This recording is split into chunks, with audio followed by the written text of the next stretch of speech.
Bonjour chères auditrices et chers auditeurs, cela me fait un grand plaisir de vous retrouver à nouveau sur Henkel Media.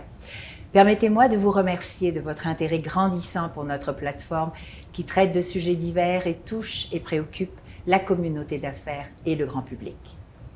Après m'être entretenue récemment avec divers ministres au sein du gouvernement, j'ai aujourd'hui le plaisir d'échanger avec deux hauts dirigeants d'Investissement Québec, Madame Sylvie Pinsonneau et Monsieur Christian Cétano. Merci d'être parmi nous, Madame Pinsonneau. Avec plaisir. Monsieur Cétano. Ma première question, c'est la mise en bouche, parce que souvent, on oublie depuis quand Investissement Québec existe. Alors, Investissement Québec a été créé en 1998 et a vécu plusieurs réorganisations depuis. Elle a à la fois été, et elle est à la fois une société de financement et une agence de développement économique. Et ça, on ne fait pas toujours le lien. Madame Pinsonneau, je commencerai avec vous. À titre de membre du comité de direction de Investissement Québec, pouvez-vous nous éclairer sur sa mission et à qui elle s'adresse exactement, cette grande organisation?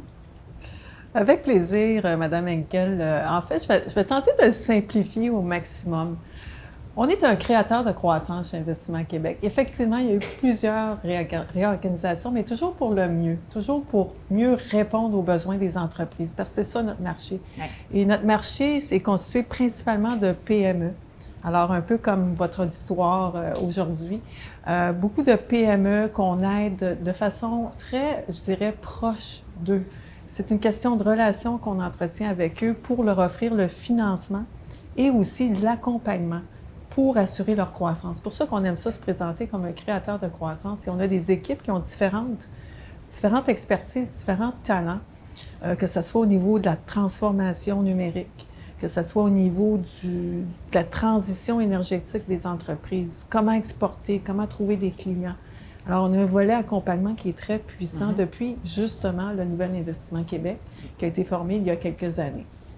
Et de l'autre côté, toujours dans une optique de développement économique également, on offre du financement à nos entreprises pour assurer leur croissance. Et bien sûr, dans les médias, on voit souvent des grandes transactions, si on veut, mais ça, on le fait pour le compte du gouvernement, à titre de mandataire du gouvernement. Et beaucoup de nos transactions aux PME sont faites par nos gens à travers le Québec. On a de nombreux bureaux à travers le Québec et vraiment, ils offrent des solutions financières qui sont adaptées aux besoins des entreprises. Encore une fois, pour la croissance, mais il faut qu'il y ait un impact sur l'économie. S'il n'y a pas d'impact, c'est pas dans la mission d'Investissement Québec. Donc, j'ai simplifié ça un petit peu, mais je pense que ça permet aux gens de comprendre qu'on a deux grands axes d'intervention de développement économique, le financement et l'accompagnement, le tout pour la croissance économique. Chez Investissement Québec, c'est quand même intéressant parce que c'est une grande organisation. Vous avez réussi à faire en sorte que 53% des employés sont des femmes, 43% sont des gestionnaires et 43% sont aussi sur des comités de direction et 70% du conseil d'administration sont des femmes. Félicitations. Wow! Vraiment, quel bel accomplissement. Mais c'est en fin de compte un exemple, un vrai leader qui pose les gestes et qui concrétise ces gestes. Madame Pinsonneau, vous faites partie de ce résultat-là. Vous avez pris à cœur et vous avez mis en place toute une structure et des stratégies qui font qu'aujourd'hui, on est rendu à ces statistiques-là. Pourquoi? Pourquoi c'est si important pour vous, la diversité? Très bonne question, Madame Henkel. En fait, si vous permettez, je vais reprendre un peu le propos pour commencer avec notre plan stratégique. Le plan stratégique d'Investissement Québec 2020-2023 a 5 orientations stratégiques. Alors, la première, qui est très, très englobante, on veut avoir des entreprises qui sont plus compétitives.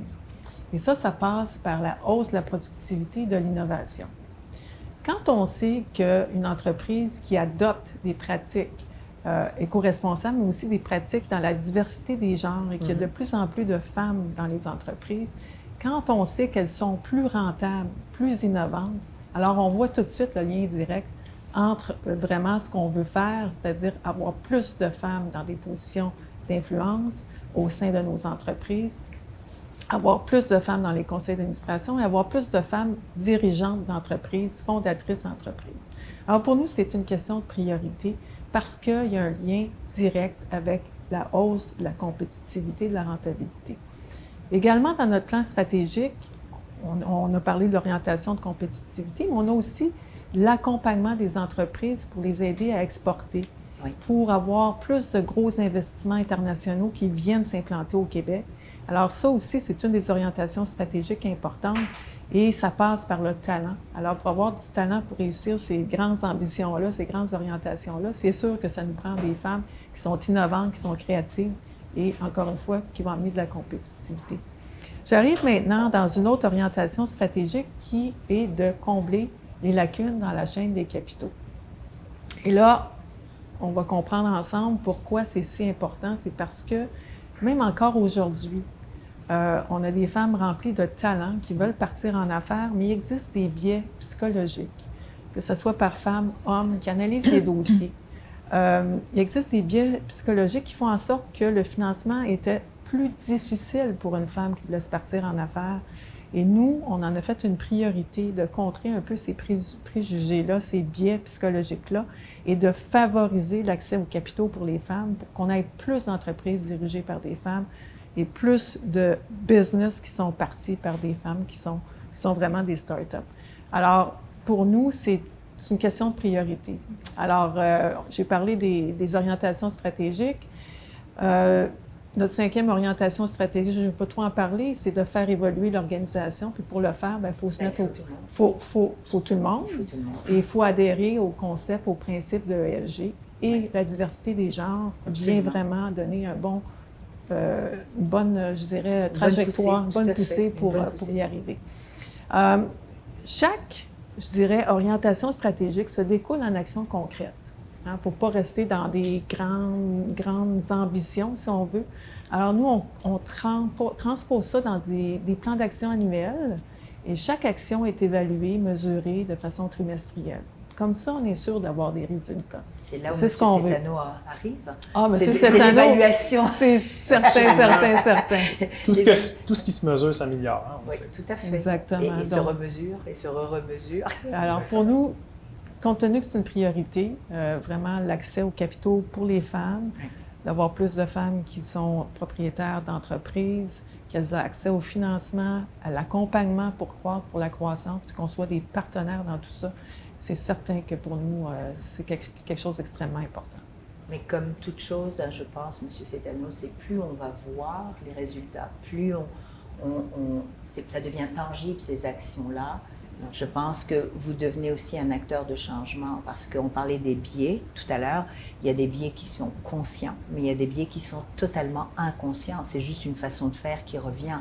Et donc, vous devenez un peu l'exemple. Est-ce qu'il y a d'autres actions immédiates dans votre plan stratégique 2020, 2023 que vous mettez en place? Il y en a beaucoup, je pense que Sylvie a mentionné. Oui. Évidemment, donc, combler les lacunes dans la chaîne des capitaux, on veut beaucoup encourager les entreprises qui sont dirigées par des femmes. Donc ça, c'est quelque chose qui est très important pour nous, qu'on mesure, puis pour lesquels on n'est pas exactement où on est, où on voudrait être, aujourd'hui, mais c'est certain que là, qu'on met beaucoup d'efforts, notamment avec les dernières annonces, puis tout ce qu'on est en train de lancer comme initiative pour promouvoir les femmes, la diversité au sein des entreprises au Québec. Donc d'être plus présent peut-être dans vos actions pour aller vers les femmes, les inviter à venir, peut-être à participer, je suppose, à des actions concrètes, qu'on les voit, qu'on les entende, parce que c'est comme ça, hein, la modélisation, c'est ce qui change. Mais justement, alors on parle d'actions concrètes. Le lancement de Factoriel, c'est quelque chose qui va vraiment aider les entreprises, les dirigeants d'entreprise, que ce soit tout ce qui est haute direction, mais principalement le dirigeant principal d'entreprise, à passer à l'action au niveau de la diversité des genres. Parce que Factoriel, et je vais laisser mon collègue expliquer c'est quoi un peu. Oui, c'est un peu ce que j'allais vous dire par demander. Factoriel. Exact. C'est quoi ce mot Factoriel? Ça sert à quoi? Je vais essayer de le simplifier à sa plus simple expression. Dans le fond, Factoriel, au niveau mathématique, c'est vraiment le produit des nombres entiers inférieurs ou égaux. Donc, par exemple, Factoriel 3, c'est 1 fois 2 fois 3 égale à 6. Donc, c'était pour nous une façon de faire un beau parallèle là, avec la diversité des genres, donc l'effet multiplicateur de la diversité des genres qui va venir à la fois accroître, on y croit, la productivité des entreprises, la rentabilité des entreprises et tout ce qui peut en bénéficier, le recrutement, l'attraction de talent, la rétention. On le sait que ce sont tous des choses qui sont fortement reliées aussi avec la diversité des genres. Puis on a une belle preuve, je pense, chez Investissement Québec aujourd'hui pour essayer de prôner et de prêcher par l'exemple. Vous êtes vice-président finance, gestion des risques, mais en même temps technologie de l'information. Et je l'ai appris dernièrement, vous êtes extrêmement lié aux actions que Mme Sylvie Passonneau fait. Vous êtes quasiment au quotidien pour la mise en place de toutes ces actions, puis la concrétisation. À l'occasion de la Journée de la femme, vous avez décidé de lancer justement cette boîte à outils factorielle. Et vous venez de dire pourquoi vous l'avez appelée, mais à quoi elle va servir? C'est certain que c'est une super belle initiative, je vais laisser Sylvie compléter, qui va nous permettre de donner les outils aux entreprises québécoises à promouvoir la diversité des genres. Donc, notamment, je pense, Sylvie, il y a le fameux guide là, qui est inclus dans notre boîte à outils factorielle, puis il y a plein d'autres, je dirais, de tests que les entreprises, les dirigeants pourraient faire pour voir où ils en sont de leur côté au niveau de la diversité des genres. Puis, tout à fait. Puis, ce qui est intéressant, c'est qu'on sommarise les avantages de la diversité des genres dans cette boîte à outils-là. Pour dire un peu, bien, voici tous les avantages qui en découlent, mais aussi les statistiques. Tout à fait. Puis je ne veux pas faire état de trop de chiffres aujourd'hui, c'est pas ça l'objectif. On va donner on a les du chemin qui a été fait, mais encore beaucoup de chemin à parcourir. Ce qui est bien de la boîte à outils, c'est que j'appelle ça un outil pratico-pratique, parce qu'on donne 10 mesures ou 10 actions qui vont vraiment aider l'entreprise, le dirigeant d'entreprise, dirigeante d'entreprise, à avoir une diversité des genres. Et souvent, on a des bonnes idées, mais elles peuvent être aussi des fausses bonnes idées. Tout à fait. On en fait état un petit peu dans le guide. Mais en termes de bonnes idées, de bonnes pratiques, mesures pour avoir une diversité des genres, c'est sûr qu'il faut regarder tous les aspects de recrutement du talent. Juste la façon qu'on va libeller ce poste-là, ça peut faire que certaines femmes ne se sentent pas concernées ou pensent qu'elles ne pourront pas postuler. Donc, faire attention au niveau du recrutement. Également, au niveau, si on veut, du développement professionnel des femmes, il faut aussi être conscient qu'il faut faire un bout de chemin de ce côté-là.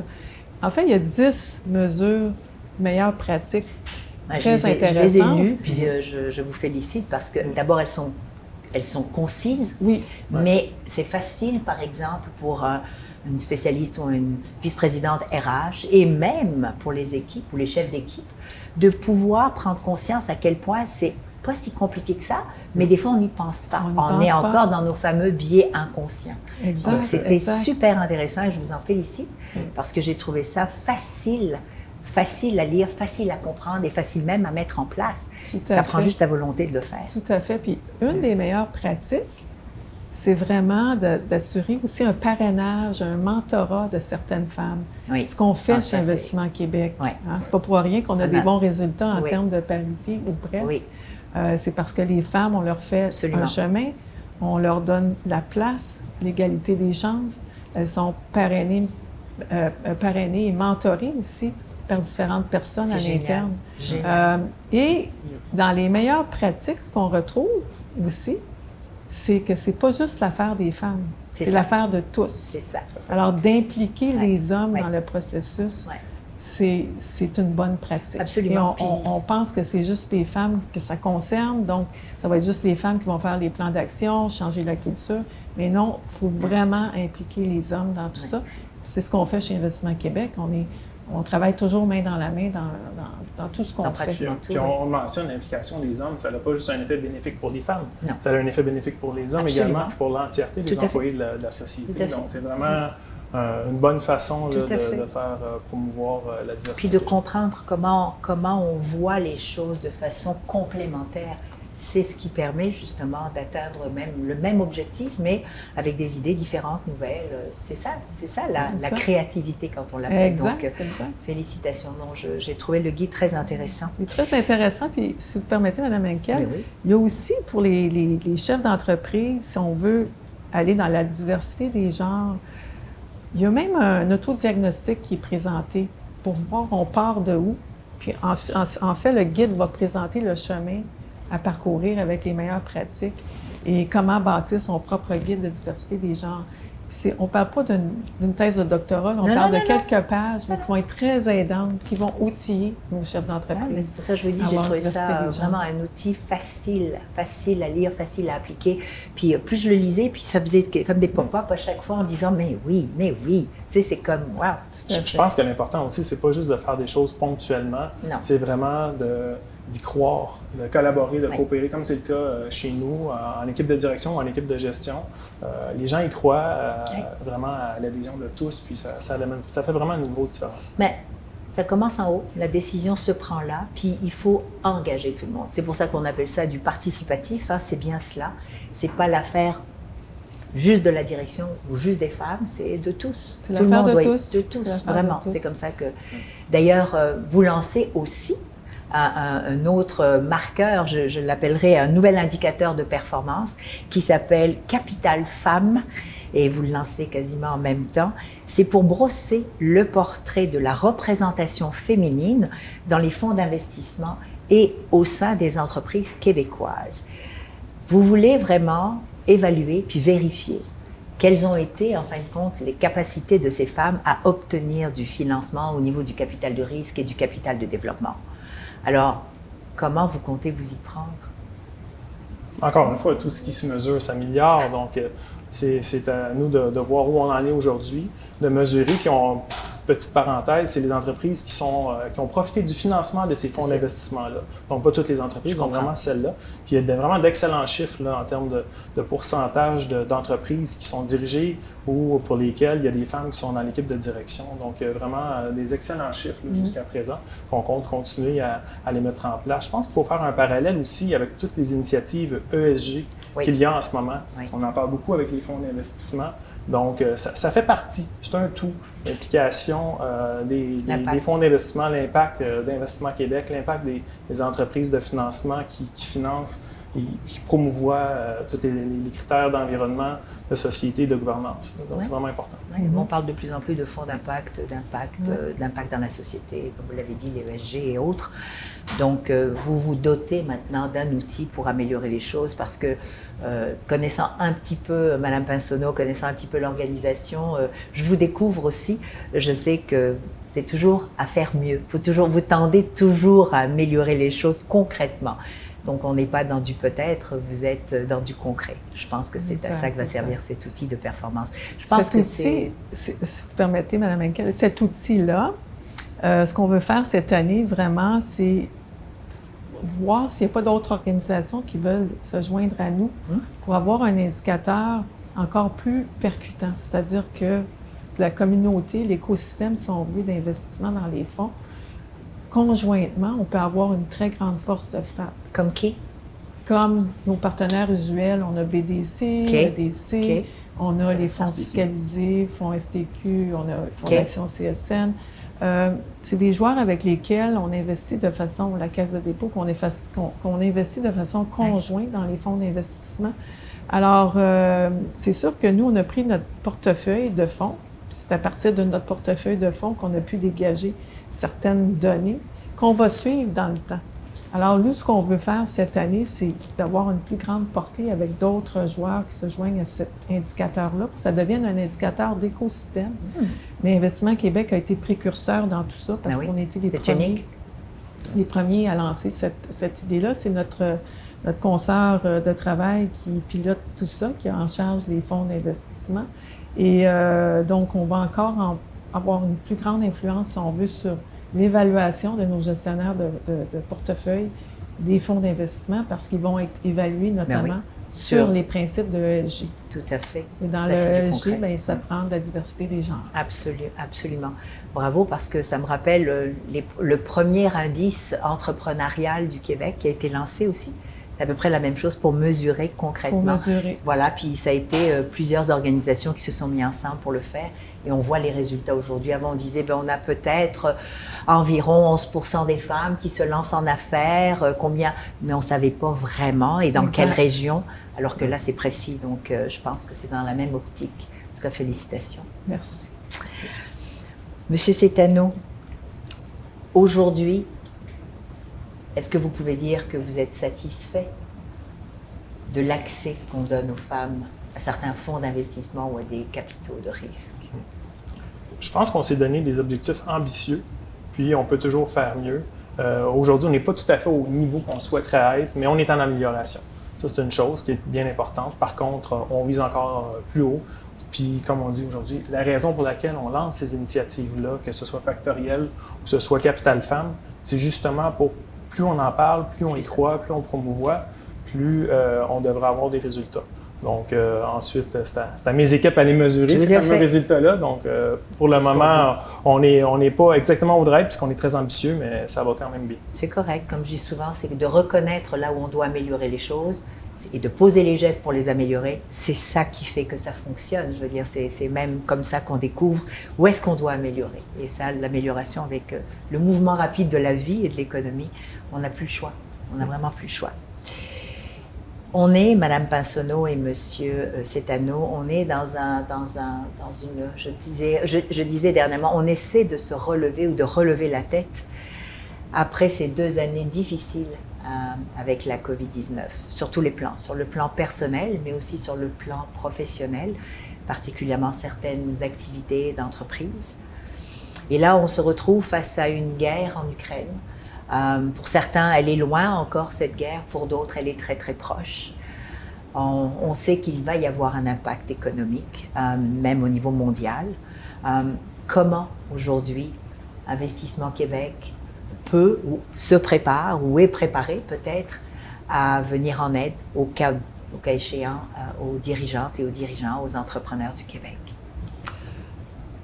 Effectivement, Daniel, Madame Henkel plutôt, Daniel. C'est parfait, Daniel. Effectivement, c'est quelque chose de très préoccupant qui nous touche beaucoup. Hein, ça nous touche beaucoup chez Investissement Québec. Et pas sur une base vraiment de portefeuille ou quoi que ce soit, mais vraiment d'une base, bien, comment on peut encore mieux accompagner nos entreprises. Oui. On parlait d'entrée de jeu qu'on est un partenaire de croissance, qu'on veut créer de la croissance par le financement et l'accompagnement. Alors, on est vraiment là pour répondre à leurs besoins.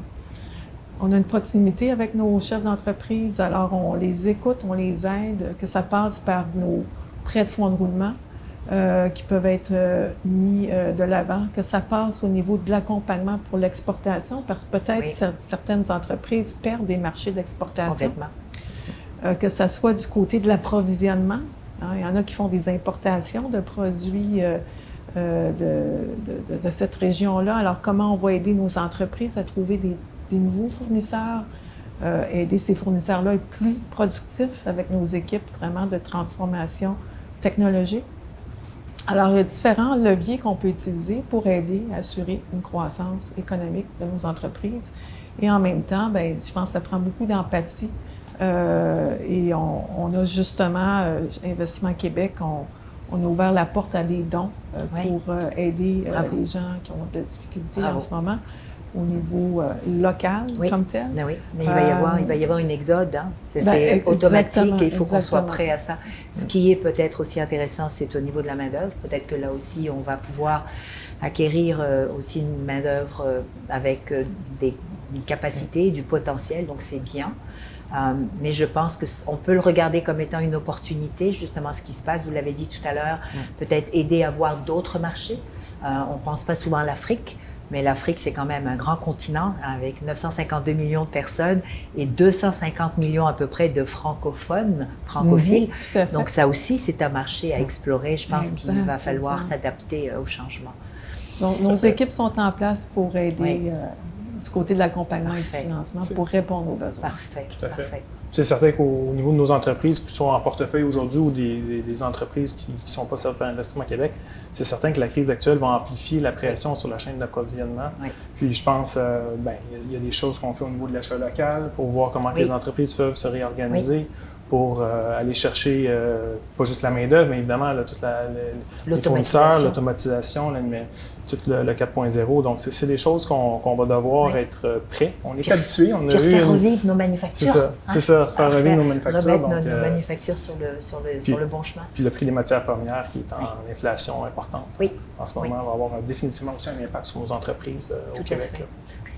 Madame Pinsonneau, Monsieur Cétano, merci beaucoup. Merci d'avoir été présent, d'avoir pris ce temps pour justement démystifier un petit peu c'est quoi Investissement Québec, ça s'adresse à qui, quelles sont aujourd'hui les actions que vous portez, les projets que vous portez, mais aussi concernant la diversité, mais aussi tout l'impact que tout ce qui se passe aujourd'hui à travers le monde et qui nous déstabilise, bien à quel point vous êtes prêts justement à soutenir les entrepreneurs du Québec et à faire en sorte que nous puissions peut-être même en faire une opportunité pour découvrir d'autres marchés, un peu comme l'Afrique, pourquoi pas, puisque c'est un immense continent. Et on oublie qu'il y a plus de 200 millions de francophones et de francophiles, alors pourquoi pas faire affaire là? Et voilà, donc merci de votre contribution.